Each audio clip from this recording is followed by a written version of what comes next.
क्या आपने कभी सोचा है कि अगर भगवान शिव और श्री कृष्ण आमने सामने हो जाएं तो कौन जीतेगा? ये कोई कल्पना नहीं है, ये एक ऐसी कहानी है जहां शिव और श्री कृष्ण युद्ध भूमि में भिड़ गए थे। कारण था एक राक्षस, पर वो भी भक्त था। नाम था बाणासुर, और ये है उसकी अनसुनी कहानी। बाणासुर बलि राजा का पुत्र था, वही बलि जिसे विष्णु ने वामन रूप में 3 पग में धरती से पाताल तक भेजा था। लेकिन बाणासुर अपने पिता से भी ज्यादा बलशाली था। उसके पास 10,000 भुजाएं थीं।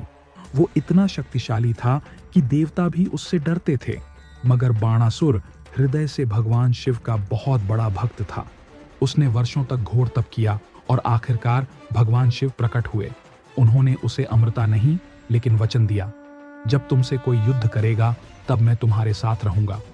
बाणासुर की एक बेटी थी, उषा। एक दिन उसने सपना देखा कि वह एक सुंदर युवक के साथ विवाह कर रही है। नींद खुली, प्रेम जाग चुका था, लेकिन वो युवक कौन था? उसकी सखी चित्रलेखा, जो चित्रों के माध्यम से चेहरा बना सकती थी। उसने उषा की बातों से वह चेहरा बनाया और पाया वो कोई और नहीं, श्री कृष्ण का पौत्र अनिरुद्ध था। चित्रलेखा अपनी सिद्धि से उसे द्वारका और लंका से भी दूर बाणासुर की नगरी ले आई और वे दोनों छिपकर मिलने लगे। जब बाणासुर को पता चला कि उसकी बेटी बिना उसकी मर्जी के किसी से प्रेम कर रही है, वो आग बबूला हो गया। उसने अनिरुद्ध को बंदी बना लिया। बाणासुर का अहंकार अब उसके भक्तिभाव पर भारी पड़ चुका था। उसे लगा, अब शिव मेरे रक्षक हैं, मुझे कौन हरा सकता है? श्री कृष्ण को जैसे ही पता चला, उन्होंने युद्ध की घोषणा कर दी। बलराम, श्री कृष्ण और यदु सेना बाणासुर की ओर कूच कर गईं और युद्ध हुआ। ऐसा युद्ध जो स्वर्ग तक गूंज उठा। भगवान शिव ने अपना वचन निभाया। वे बाणासुर की तरफ से युद्ध भूमि में उतरे। अब युद्ध हो रहा था भगवान शिव और श्री कृष्ण के बीच। शिव ने पिनाक धनुष उठाया और श्री कृष्ण ने सुदर्शन चक्र चलाया। एक तरफ त्रिशूल, एक तरफ सुदर्शन। आकाश 2 भागों में बंट गया। एक ओर तांडव की ज्वाला, दूसरी ओर लीला की शांति।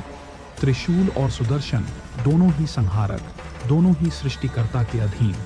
देवता भी भयभीत थे। इंद्र बोले, अगर यह युद्ध पूर्ण रूप से चला तो तीनों लोकों का संतुलन बिगड़ जाएगा। शिव के तांडव से पर्वत कांप उठे।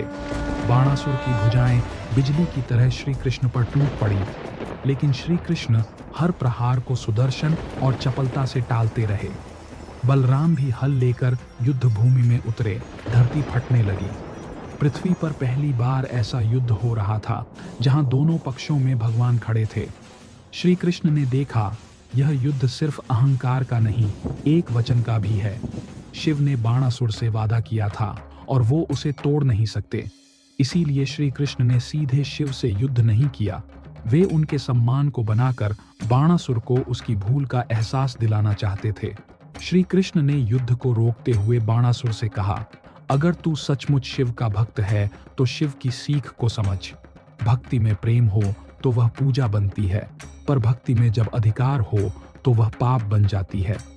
अगर तू अपनी बेटी से प्रेम करता है तो उसकी इच्छा का सम्मान कर। बल से नहीं, प्रेम से यश मिलता है।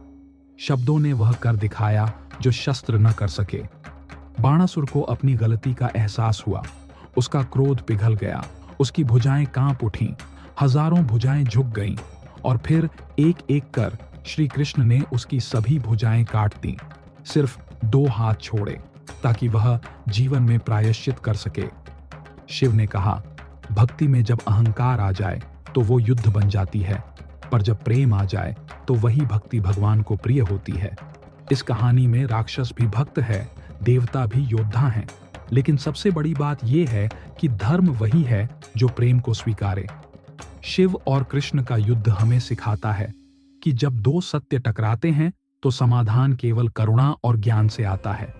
अगर आपको ये कहानी नई और प्रेरणादायक लगी तो इस वीडियो को शेयर करें, ताकि हर कोई जाने कि राक्षस के अंदर भी भक्ति छिपी हो सकती है। और ऐसी ही अनसुनी पौराणिक कहानियों के लिए चैनल को सब्सक्राइब करना न भूलें।